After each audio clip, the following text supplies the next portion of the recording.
Très bien. Donc, moi aussi, j'aimerais bien remercier aux organisateurs, une fois bien sûr, l'invitation, l'autre fois, et je pense toujours sérieusement pouvoir parler un peu de notre région et un peu aider, considérer l'Europe, au moins la chrétienté occidentale ensemble, parce que il faut qu'on constate que les intellectuels, bon, les politiques ne pensent pas, les politiciens ne pensent pas, mais les intellectuels discutent bien sûr sur l'Europe et sans connaître les différentes régions. Et si on ne se connaît pas, on ne peut pas vraiment collaborer et parler, parce que originalement, bien sûr, il s'agit de la christianisation des peuples de l'Europe centrale. Tous ces phénomènes qui apparaissent dans notre zone, c'est quand même c'est différent. Et peut-être même c'est l'histoire du livre, l'histoire des bibliothèques, l'histoire de la bibliophilie ne peuvent ajouter quelque chose pour cette histoire commune. Donc, ok. Donc, j'ai mentionné déjà brièvement que il y a une période dans l'histoire des grands royaumes, l'Europe centrale, notamment le polonais et le hongrois, la fin du 15e, juste début du 16e siècle, quand on jouait un rôle puissant, si on veut. Matthias Corvin avait revenu 3 fois plus que le roi de France à son époque, et 5 fois plus que Henri VII, roi d'Angleterre. Aucune imagination qu'à l'aide des humanistes italiens, on a réalisé une collection remarquable, la Bibliotheca Corviniana, et bien sûr pour présenter son pouvoir une fois, mais en plus, mais avec ça, il a donné un exemple comment fonctionne le cours royal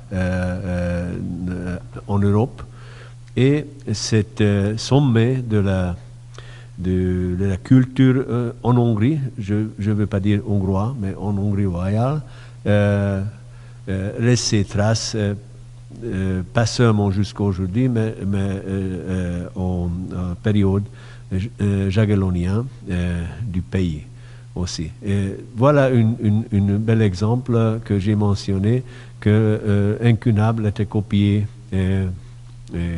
en manuscrit, parce que le roi bibliophile n'aimait pas les imprimer, et ça paraît un peu plus belle, sans doute. Donc, je ne veux pas lire bien sûr les dias, mais donc il a réussi vraiment à construire, finir la construction d'une chaîne institutionnelle, culturelle et scolaire dans tout son royaume, y compris bien sûr les universités.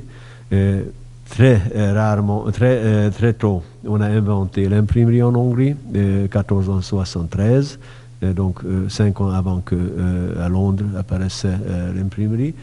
Mais bien sûr, ça ne fonctionnait pas continuellement. Et puis, donc, cette Bibliotheca Corviniana, qui est très curieux, et on va voir bien sûr l'année prochaine, quand la Bibliothèque nationale d'Autriche fête 650e année de sa fondation, qu'il y a une tradition, il y avait en Autriche, et on va renouveler, que Matthias Corvin, quand il a occupé la Vienne, il a commencé à fonder la bibliothèque impériale, puisqu'il avait une ambition de devenir empereur.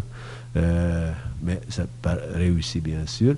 Mais quand même, c'est le double fondateur, Matthias Corvin, Maximilien Ier, pour la bibliothèque.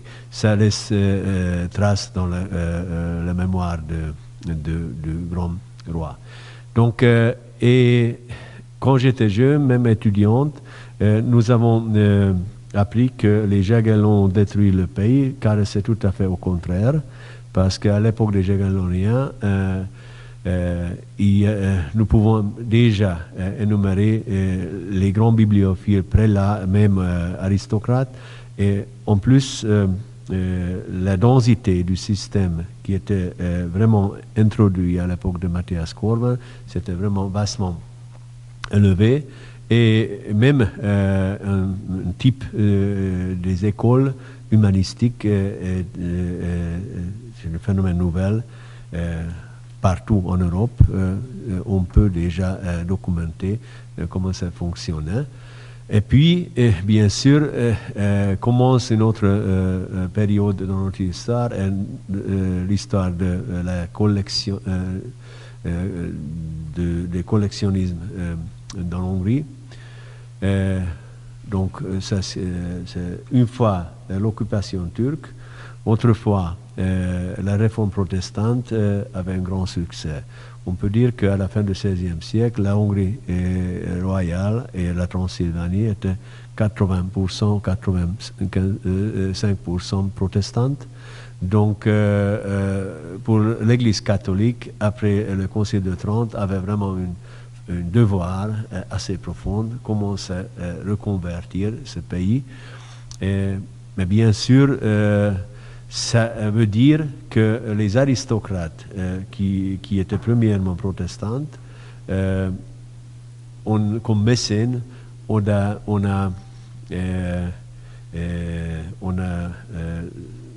soutenu, créé une nouvelle chaîne institutionnelle, et c'est réussi, mais malheureusement,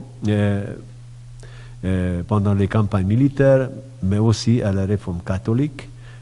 Parfois on dit contre-réforme, c'est vrai parce qu'il y avait des scènes assez brutales quand on a convoqué les pasteurs luthériens et calviniens, les professeurs, et on les a commandés au Galilée et on a les vendus à Naples pour être esclaves. Donc c'est vraiment contre-réforme, si on veut, c'est pas la réforme catholique. Mais ça veut dire que le système institutionnel était plusieurs fois détruit et rebâti, mais toujours dans un autre sens, suivant notre goût.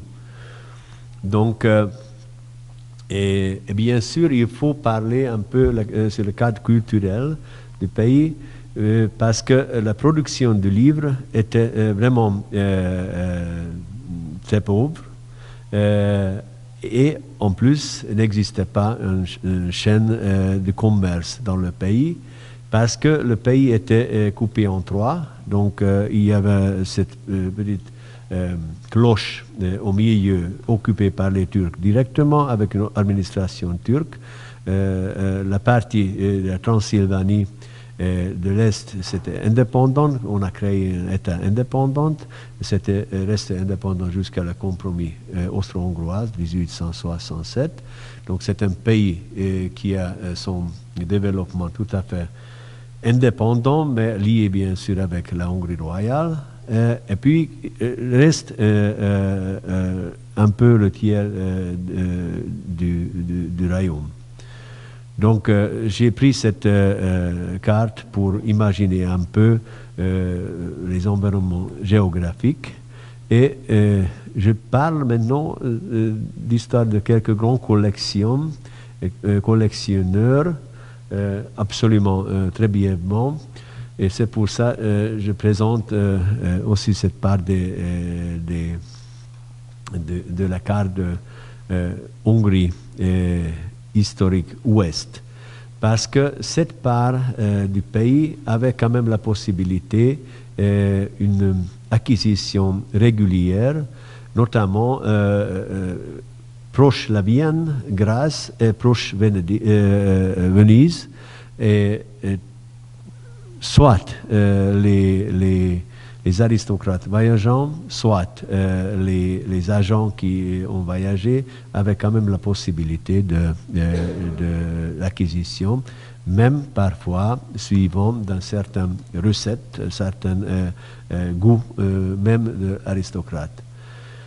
Donc, je mentionne quelques familles hongroises ici. Donc, Nádasdy, c'est vraiment, bien sûr, les membres de famille avaient comme devoir, premièrement, défendre les frontières et défendre le territoire qu'ils ont possédé.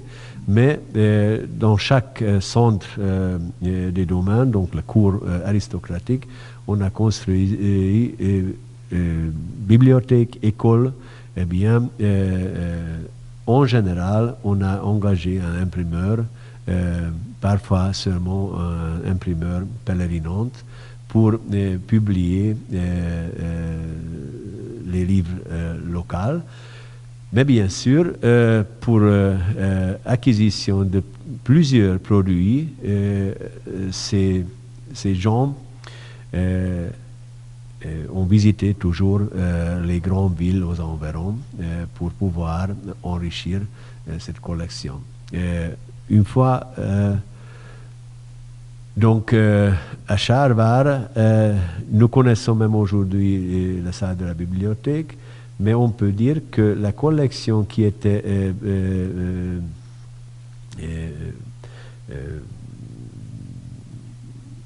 qui avait Thomas Nádasdy, c'est uniquement une collection qui atteste que le Seigneur a converti vers le protestantisme, et à part des éditions érudites des grands auteurs antiques, cette collection c'était presque exclusivement une bibliothèque protestante.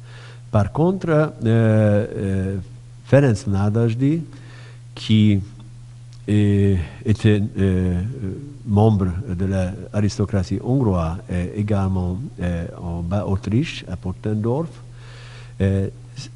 il est une personne qui on peut considérer que le collectionnisme, comme dans le sens espagnol ou français, commence avec lui, puisqu'il a collectionné les grandes peintures, les sculptures, pas vraiment les rarités, mais il a développé une bibliothèque remarquable ici à Pottendorf. Pas son conseiller, bien sûr. Il a correspondu même avec Athanasius Kircher, donc comment développer une bibliothèque ou bien un musée. Et il avait vraiment un intérêt, pas seulement vers la rarité des objets et des livres, mais aussi, ça commence avec lui, un intérêt des pièces qui attestent l'origine des Hongrois.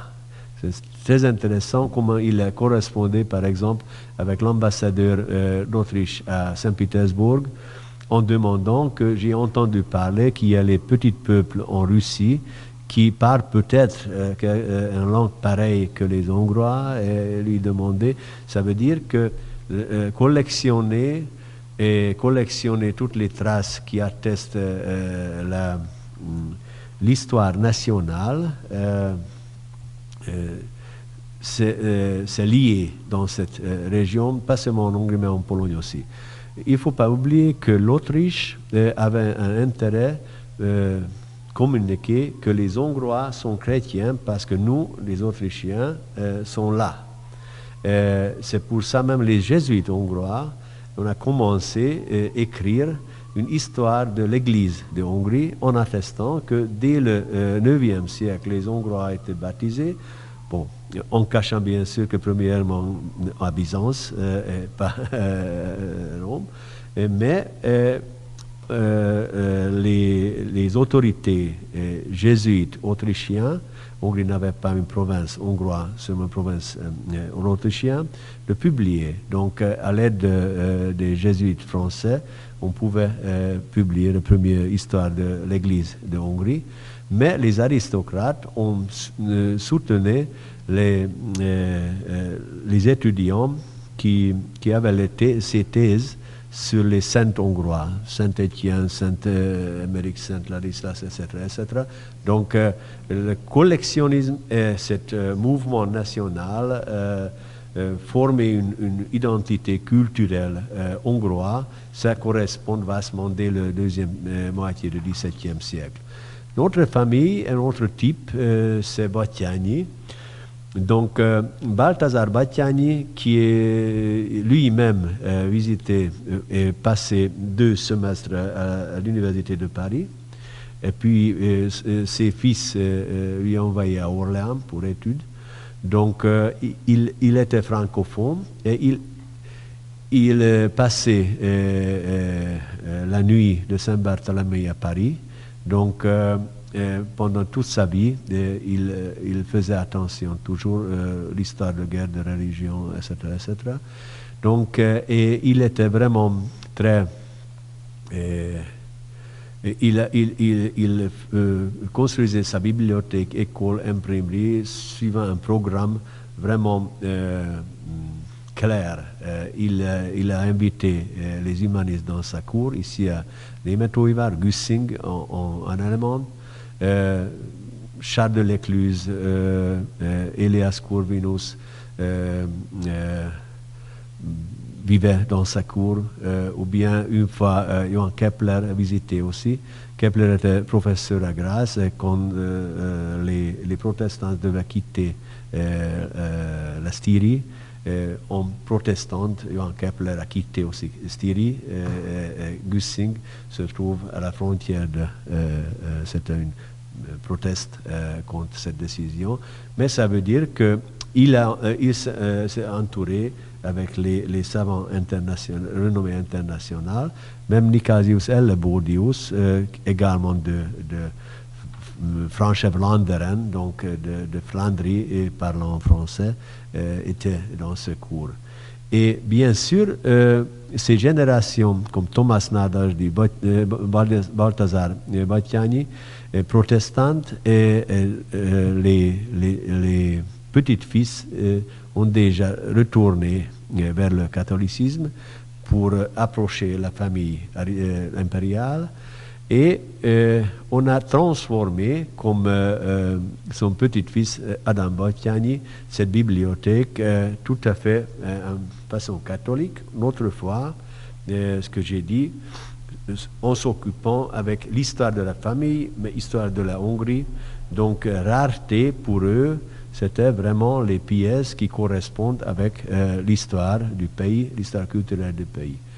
Donc, et la grande famille que tout le monde connaît, Esterházy, c'est une famille princière, donc Miklós Esterházy était seulement comte, mais commençait vraiment à construire dans ce fameux château visitable même aujourd'hui à Frauenstein, à Burgenland.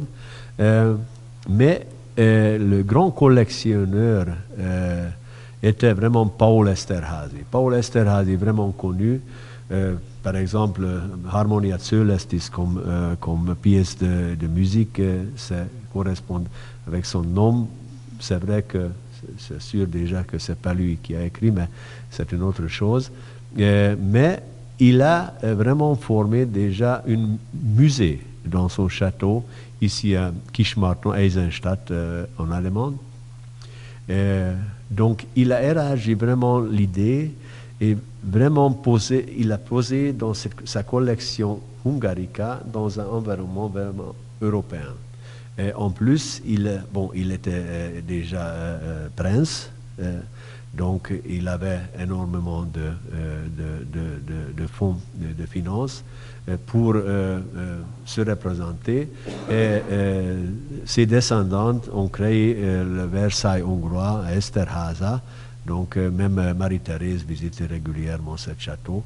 Là où Joseph Haydn vivait, donc il y avait vraiment une vie extraordinaire. La bibliothèque se trouve même aujourd'hui dans ce château.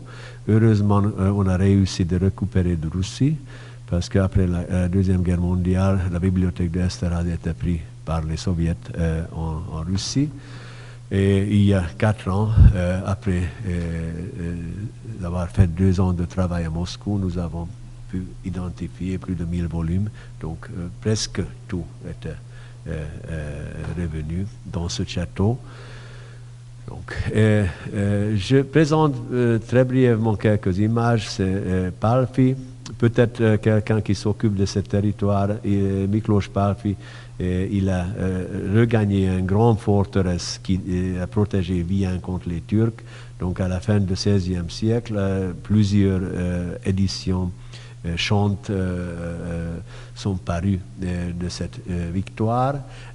Il était sa mère, non, une fille de la famille était épousée par un Fugger.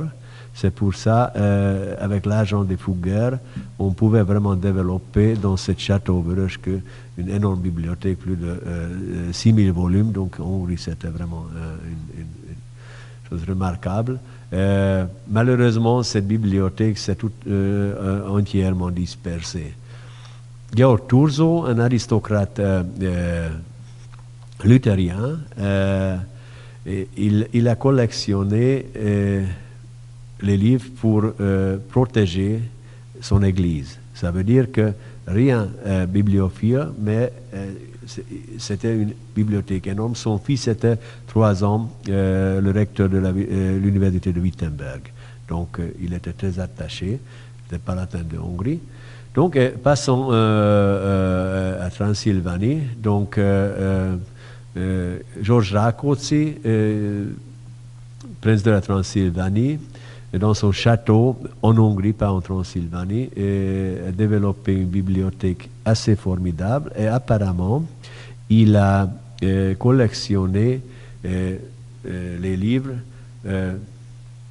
sur le monde. Ça veut dire qu'il n'a jamais voyagé, mais il avait une énorme collection de cartes, collection de descriptions des voyages, etc. Donc, et en Transylvanie, bien sûr, là aussi, il y avait quelques très belles collections. Donc, Gábor Bethlen, il est connu en Europe, a développé la bibliothèque princière, malheureusement totalement détruite en 1658 par les Tatars, parce que les Tatars ont envahi la principauté et on a brûlé tout vraiment. Et donc la famille Apafy qui ont pris la charge après la destruction de la capitale Alba Iulia, et on a commencé vraiment à reconstruire tout ce réseau culturel et institutionnel, et également Bethlen et le tournement comme Nádasdy et Esterházy en Transylvanie. C'est la génération de Mihály Teleki, fin du XVIIe siècle, parce que c'est lui qui a commencé vraiment à former un musée et une bibliothèque. Son descendante, Samuel Teleki, à la fin du XVIIIe siècle, laissait vraiment trace bibliophile, collectionnait même Bodoni, il était en correspondance avec Bodoni. Mais Mihály Teleki était vraiment intéressant parce qu'il a collectionné par force.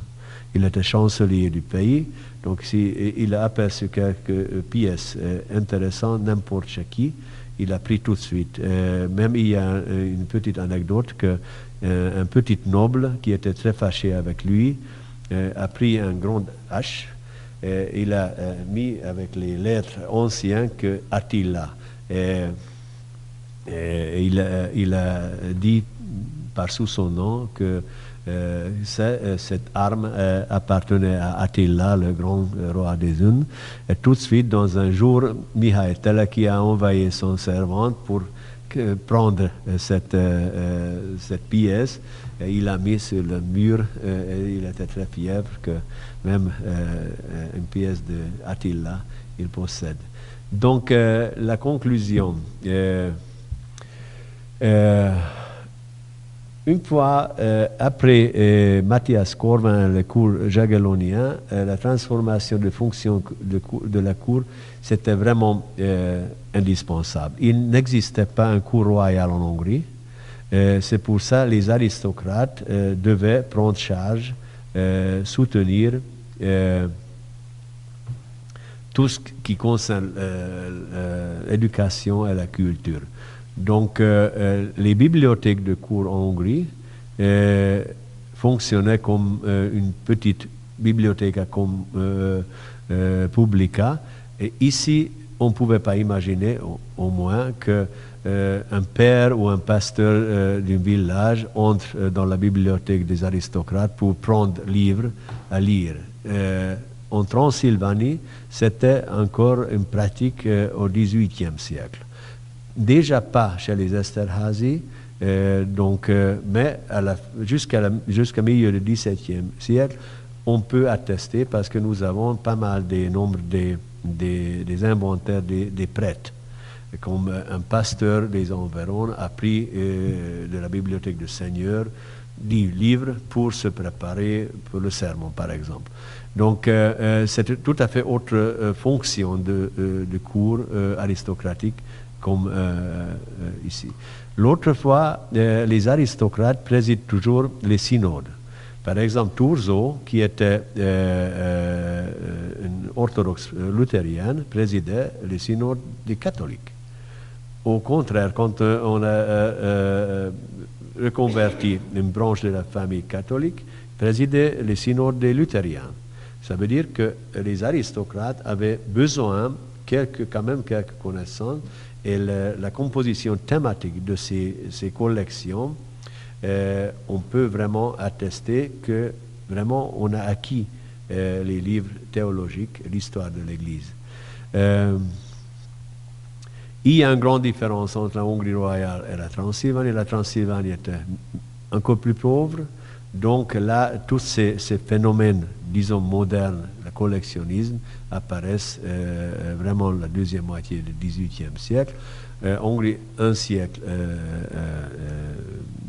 plus tôt. Donc, le collectionnisme en Hongrie, c'est Nádas de Esterházy, c'est milieu XVIIe siècle, deuxième moitié de XVIIe siècle. Et en XVIIIe siècle, il y a déjà un mouvement pour créer vraiment une chaîne de commerce de livres, une académie des sciences,